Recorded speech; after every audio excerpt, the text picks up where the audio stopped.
yeah. Hello YouTube, welcome back to another video, and today we're going to look at, oh, hang on, there you go, unboxing something that I've been meaning to get for a while, and it'll be good for me to put on before I modify the turbo even more. It is, let me just quickly show you, going to be an AEM air fuel ratio gauge. So that's going to be, oh, look at that, some extra car mods goodies. So yeah, just going to unbox this. Oh, it is falling for whatever reason, but let's see if I can actually get a good. Alrighty, so if you remember, a fair few videos ago, I got a middle vent holder, gauge holder or gauge support, and I was saving it for something that I might need in the future. So what better gauge to put on other than the AEM air fuel ratio gauge. So let's see what's inside. Oh, perfect. So this is a low profile, exactly what I wanted. Low profile gauge to fit in and still keep and retain the OEM look without having monster gauges flying around everywhere. So obviously I've got to take out the rear retaining bits there, and then it should fit onto my my vent. So yeah, right. Take that off. Take that off. And it should sit somewhat like that. Okay. I'll put this back on somehow, some way. Yep. Might have to do that. Okay. No, you have to do that, but that's what you have to do to get the gauge on and sitting nicely. So that'll go onto my actually I can probably cheat a little bit here, show you where I'm planning to put it. So that's my boost gauge, nothing here blocking my view of the cluster, beautiful cluster. And whoa, starting to get some foam on my face. Caught that before it's gone to my face. Anyone that's owned a Mark IV, so that it sits like that onto the sides. Okay, flat bit at the top, so it'll just sit like one hand. There you go. Oh, perfect. Even goes up and down a little bit just for shits and giggles. There you go. So just need one more gauge around somewhere, and maybe I'll put that. I wish I had the Motor one gauge holder, which sits two at the side there. That's perfect, you know, just where you want it. Don't like the one that sits in the middle, blocks my full screen, color MFA screen. But yeah, it's going to sit there and monitor my monitor everything essentially. Air fuel ratio, and make sure it's not leading out or running too rich. But yeah. Oh man, love it. Alright, so let's get to the nitty gritty now. So it's not just going to be for looks. I will be looking at, I'm going to say from the module,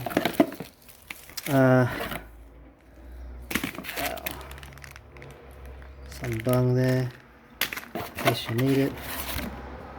Looks like it's quite straightforward. AEM.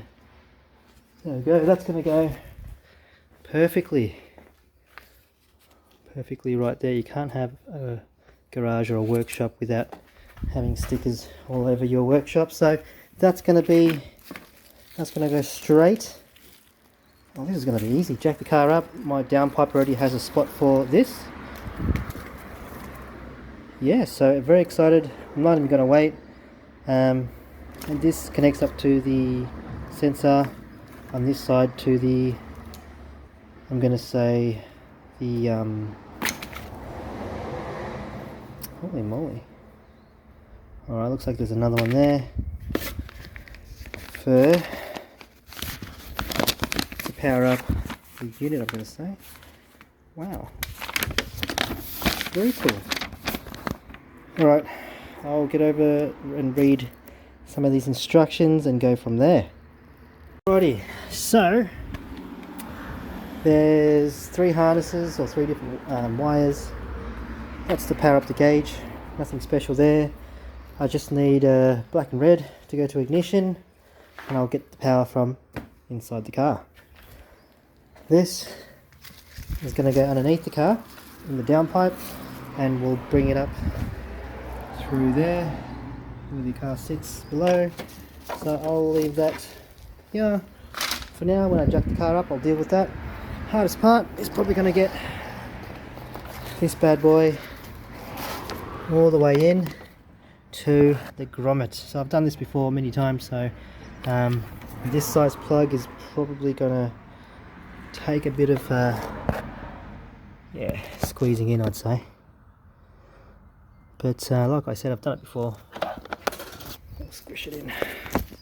Now to do that, use Old Faithful coat hanger, ghetto style, tape it in, make sure it's taped down good, and then we can pretty much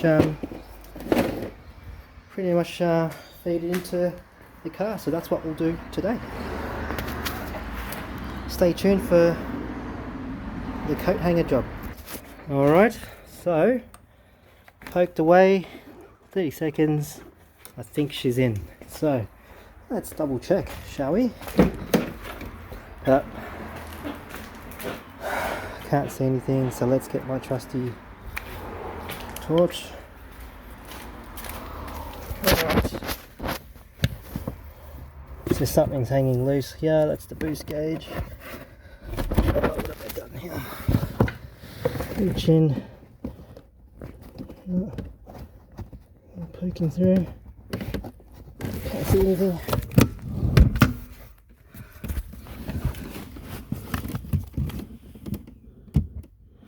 Alright, not yet.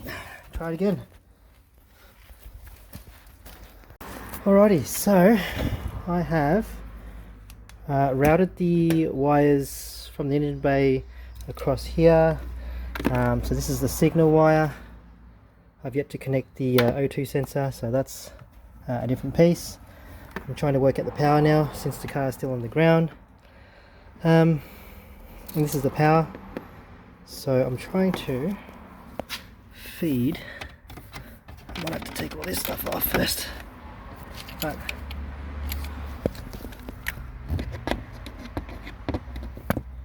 too big.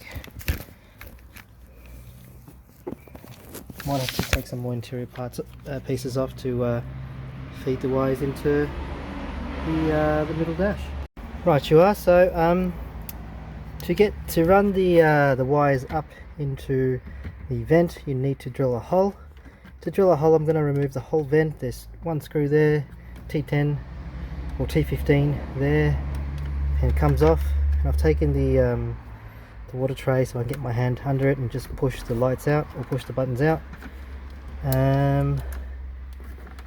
Yeah, I think everything is loose now. That's off. Yeah, that's out. That's out. this to be on the YouTube video. Alright, so I had to drill a big hole here so I can feed the wires up, and hopefully that hole's big enough. So Hi. Bye. just another feature with your daughter this time. So that hole should be enough. I've measured the biggest wire. Alright, that fits like so. So now I'm just going to feed it up and put both through the hole, and then start working on the wiring. Alrighty guys, so that is the wiring part done. Feeds through the engine bay, sensor, and the wiring is on that side, so I'm going to have to start... Oh! No! That's fallen. Alright, so a bit of an update. I finished running the wires across underneath the dash. Can't see anything here, so I might have to turn on some light. Yeah, so I had to rip out the dash cover, the kickboard or whatever it is it's called, to run some ugly wiring and tubing underneath. Don't mind the mess. There is now boost, there's a hose for boost pressure, wiring for the lights going across, and yeah, I've just run the wires. I've drilled a hole, run the wires down, and just wired it into the light switch. So I've just looked at which one is for ground and ignition switch, and I think, yeah, oops, that seems to be working. That light's working, that's turned on, and is looking for the sensor. So that's the next part. So before I put everything together again, I'm going to look at how to get the sensor plugged in. So I've got the wiring harness already into the car. Excuse the hay fever. That's going to go down underneath the car, I think, with some help of me getting underneath the car. So next part is to jack the car up as high as I can, and then I can have a look at yeah, putting on the sensor. So last part. Alrighty, so I'm underneath the car, and that's my downpipe. This is where that bung there, that's the extra bung for a sensor, and that'll be for the wideband sensor that we have here. So I've got some tools here to help me install it, hopefully, because it's been through a couple of heat cycles now. It might actually be hard to get off. So hopefully I've got enough tools to be able to crack that open. So not really wanting to right, so the sensor's in, the wiring's been tucked in there, and it's going to running up against the subframe, and I'm going to get out under the car now. Right. So nice and clean down there, and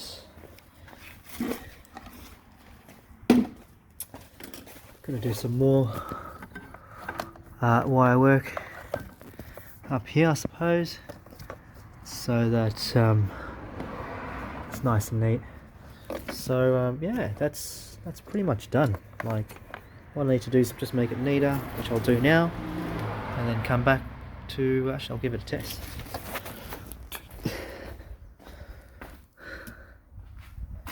Here it is. Hey.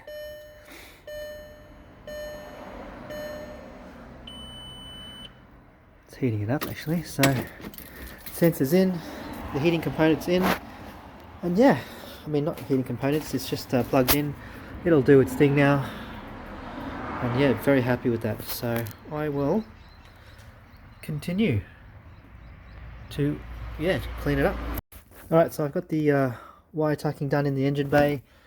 Just going to clean up the interior now, make sure that's still working. Alright, so I put the under tray in. Nope, can't see that. Put the under tray back in again so it's nice and neat, no more hoses and wires. And oh, that's not on, but get this trim back on again. Oh.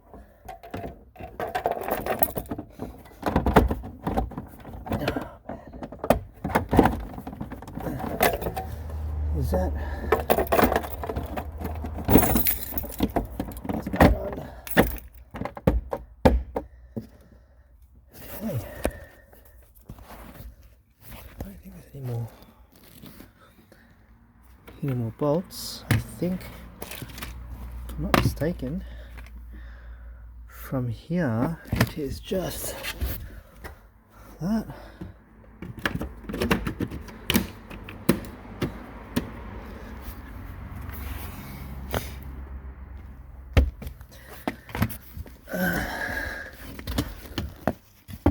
And I think that's it. Damn. Don't know if I can do a first start now, but let's have a look. Please start.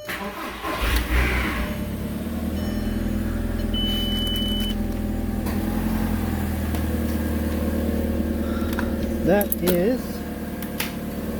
has switched on.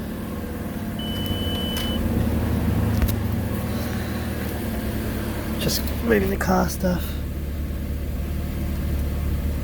Alright, so my lights are working, that's a good sign. I've actually I ripped the wire out of the sensor, so I had to do a bodge job there to sort of fix it up. So don't mind that. Air fuel ratio is quite high. So what's that? That's like 16, 17. So I'll let it warm up and then see where it sits. And I'm loving it. I'm digging this gauge. Oh, get my trim.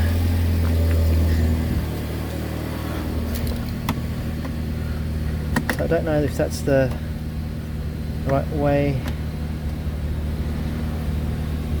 for this gauge to come on. Hang on. Yep. Looks like that's all back now.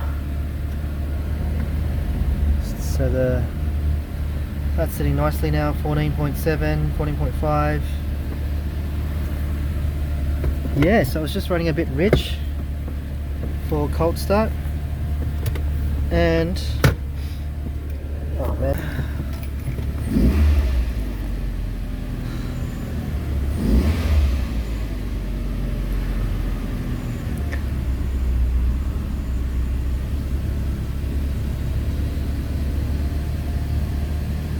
Okay, so yeah, it's working.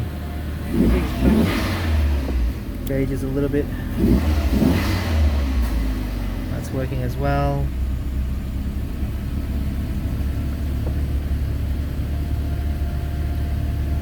Not too bad there. Sitting at 14.7, 15. So you know, it's working.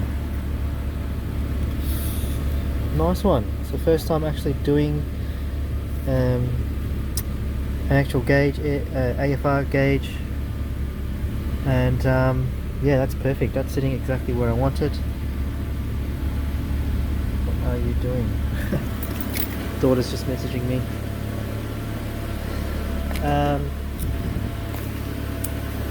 Yeah, that's it for today's video. I'm going to clean up the garage now because I've got shit everywhere, but yeah, that's the engine, and it's all nicely cut onto the side. It's not hitting anything. Engine is now running okay, and yeah, I'll end the video here.